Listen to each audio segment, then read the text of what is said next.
It's harder than you think. I'm CN2's Morgan Cox visiting Clover Middle School to learn about the art of archery. Clover Middle School holding a fun event, Marchery Madness, almost like the basketball tournament March Madness, but with archery. With the season coming to an end, the archery club wanted to have their last bit of fun before hanging up the bows. 40 students participated in a single elimination game.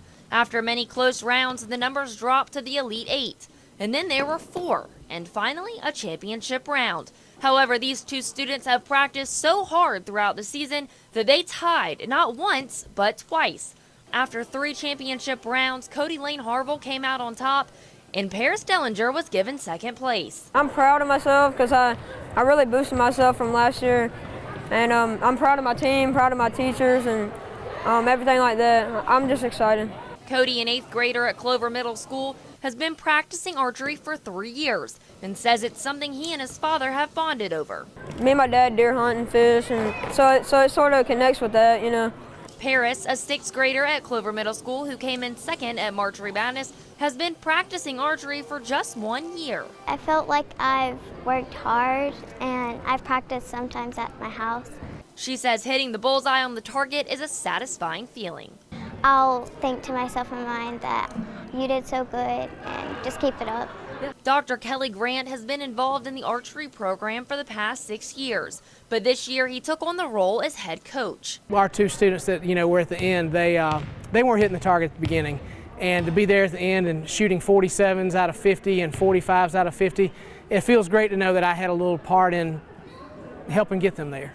Archery may be more popular in schools than you think. However, if you don't have archery in your school, Dr. Grant explains how easy it is to get the equipment you need to start a club. There's a national program called National Archery in Schools Program. It's been in South Carolina for about the past 10 or 11 years. It's run through the South Carolina Department of Natural Resources, and they, give schools equipment. If you send a teacher or an administrator or someone to a training, they give $5,000 worth of equipment to get this program started, as long as you agree to teach it for 10 hours a year in your PE curriculum and have an after-school club.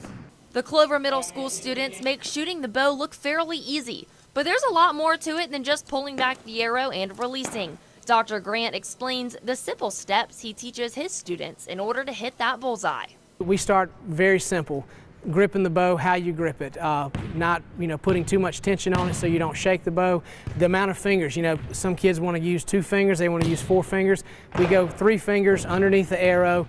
They pull back. Everybody, to be consistent, I say, pull your finger back to the corner of your lip. We start with that. Basic things, just pulling the bow back a bunch of times. We make these little things called string bows where they practice and they pull back to the corner of their lip, and just getting that consistency. I tell them to look down the arrow, shaft of the arrow with their eye and pick a point, and they aim with it. And then go from there as to whether or not you need to move left or right or forward or up and down, and just staying steady and relaxed when you're up there shooting. Archery season starts back up in the fall. That'll do it for CN2 Sports. I'm Morgan Cox.